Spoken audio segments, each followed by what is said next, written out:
feeling about this. Welcome to WatchMojo, and today we're counting down our picks for the top 10 anticipated 2022 movies that are already hated. How far are we allowed to go? To fix something that's broken. I don't want you to take this the wrong way, but I hate you. It's not gonna happen. They literally call themselves Decepticons. That doesn't set off any red flags? For this list, we'll be looking at releases scheduled for 2022 that are already trending for the wrong reasons. Keep in mind that some of these titles aren't official and that release dates are subject to change. Also, you never know, but maybe some of these will defy expectations. Maybe. Which of these movies are you most dreading? Lament about it in the comments. Number 10. Death on the Nile. The murder mystery genre has been making a comeback in recent years, with Kenneth Branagh leading the charge, directing and starring in a pair of Agatha Christie adaptations about iconic literary detective Hercule Poirot. I can only see the world as it should be, and when it is not, the imperfection stands out like the nose in the middle of the face. It makes most of life unbearable. While 2017's Murder on the Orient Express was a neat diversion, it actually feels somewhat antiquated, with more satirical takes like Knives Out making the formula feel much fresher. A donut hole in a donut's hole. But we must look a little closer. And when we do, we see the donut hole has a hole in its center. Death on the Nile, the second of Branagh's Poirot series, saw the pandemic push it back from its original release of October 2020. And too bad, because otherwise it would have avoided the controversy surrounding co-star Armie Hammer, something that will likely loom large over audiences upon release. Well, calm down. We're gonna go back to my office. I'm gonna explain everything to you, all right? We'll just wait for Knives Out 2, thanks. Number 9. Uncharted. Many video game movies went through development hell. Hell, we still haven't gotten a true live-action Halo movie. But lately, it felt like Uncharted was the little engine that couldn't. Well, roughly 14 years since entering development and 6 director departures later, we're finally getting it from Ruben Fleischer of Zombieland fame. Okay, time to nut up or shut up. That saying's very 2009. The biggest question, however, was always who would play Nathan Drake. After a lot of names were thrown around over the years, the studio may have been so indecisive that they cast 2 candidates, Tom Holland as a younger version of the character and Mark Wahlberg as Victor Sullivan. I mean, what would it take for you to feel secure? More. We wish we could be optimistic, but we just got a Tom Holland movie that came out of development hell, and it wasn't great. Don't run. Our eyes hearing that too. Just hide your noise. Hide your noise. I'm taught you it. I'm taught you it. I'm taught you it. Number 8. DC League of Super Pets.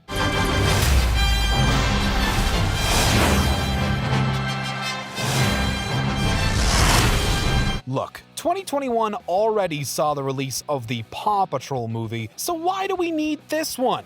We're being a little facetious, but the question remains. Oh, thank you. The rescue team is here.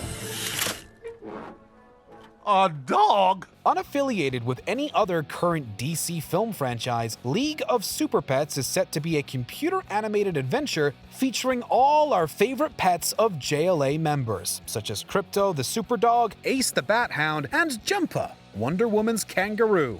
Wait, what? I keep telling you I'm faster than you. Did we get him?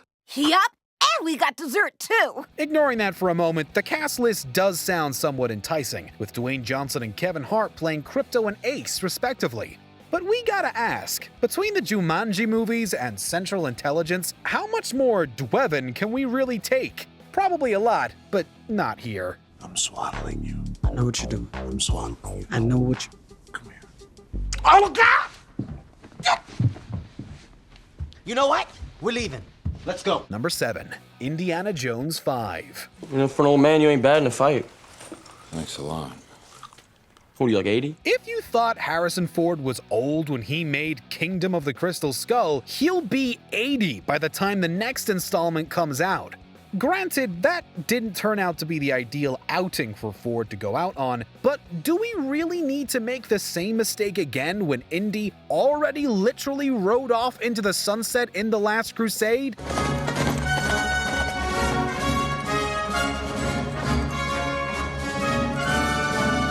At the very least, they could always immortalize the character a la James Bond with new actors, provided one of them isn't Shia LaBeouf, of course.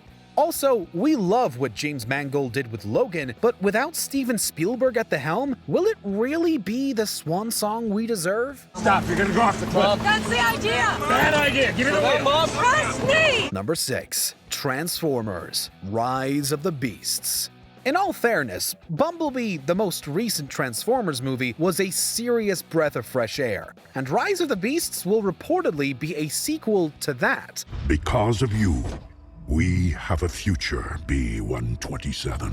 However, Bumblebee had the advantage of centering around one Autobot, whereas Rise of the Beasts looks to get the gang back together.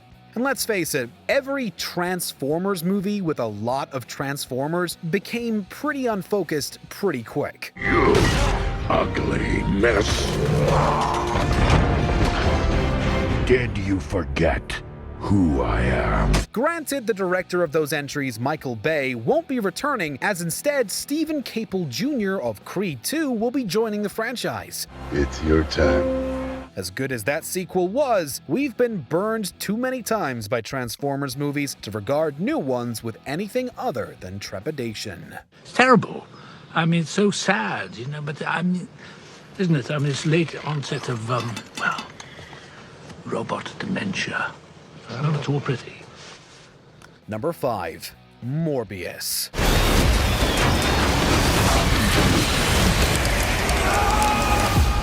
Even after loaning Spider-Man to the MCU, Sony seems intent on making a cinematic universe. Guys, you do not want to do this, trust me. While the first Venom movie was a smash hit, we don't know if that success can be replicated with a character like Morbius the Living Vampire. Playing the titular anti-hero is Jared Leto, who already doesn't have great success when it comes to superhero movies. I love this guy. He's so intense. Originally scheduled for release in 2020, the trailer has been out for a while now, and it doesn't look great. While it'll probably be better than the Aunt May movie we almost got, no, really, look it up, we have more than a few reservations about the Sony Pictures universe of Marvel characters. Michael Morbius. Got tired of doing the whole good guy thing, huh? What's up, Doc? Number 4. Jurassic World: Dominion. You know what they say, when there's money to be made, Hollywood finds a way. Yeah, but your scientists were so preoccupied with whether or not they could, they didn't stop to think if they should. While no sequel has yet measured up to the original Jurassic Park, the Jurassic World movies feel even more removed from the others. That first park was legit. You know, I have a lot of respect for it. They didn't need these genetic hybrids. They just needed dinosaurs, real dinosaurs. That's kind of... You could chalk that up to the advancements in filmmaking and CGI, but we'd argue that the sense of wonder is just gone, completely devoid of a wow factor. They're dinosaurs, wow enough. Though original series stars Sam Neill, Laura Dern, and Jeff Goldblum will be returning for Dominion, we fear they'll play second fiddle to main characters Owen and Claire, who have been way less interesting thus far. This is not your fault. But it is.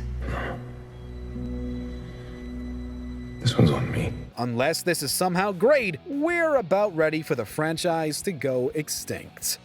Number 3. Minions: The Rise of Gru. There's that little face! Go! This is one we've been dreading for a while now, long before the pandemic bumped it from its original 2020 release date. Hell, even before the first Minions movie, we were over the Minions, but that spin-off made over $1 billion, so apparently we dug our own graves.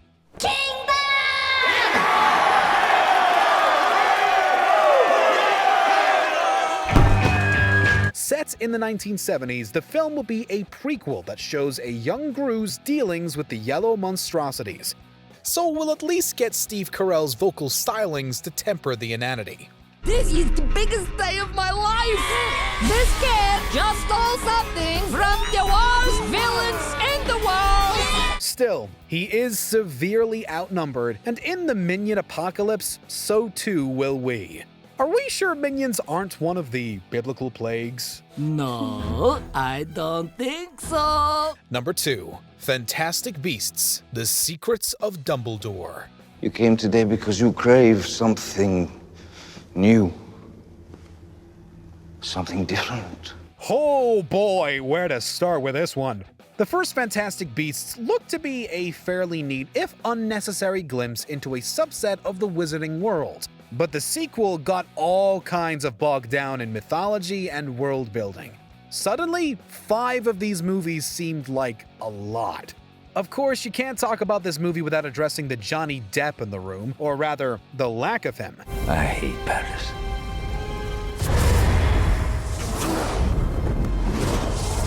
After having played the main antagonist Gellert Grindelwald, Depp exited the role shortly after filming began, presumably due to the controversy surrounding him and ex-wife Amber Heard. Replacing him is Mads Mikkelsen, who is no stranger to villain roles. I consider that a compliment. It's not. For quality and real-world reasons, this movie sounds like no fun. Before we continue, be sure to subscribe to our channel and ring the bell to get notified about our latest videos. You have the option to be notified for occasional videos or all of them. If you're on your phone, make sure you go into your settings and switch on notifications. Number 1. Avatar 2. This is Papa Dragon. I want this mission high and tight. I want to be home for dinner. This movie was getting delayed before movies getting delayed was cool. Originally scheduled for release in 2014, this and 3 other sequels kept getting pushed back, and pushed back, and pushed back, to the point that the window of opportunity might have closed a long time ago. Well, I see it's time to terminate the mission. No, I can do this. You already have. Sure, the first Avatar became the highest grossing film of all time, and even reclaimed that spot thanks to a Chinese re-release.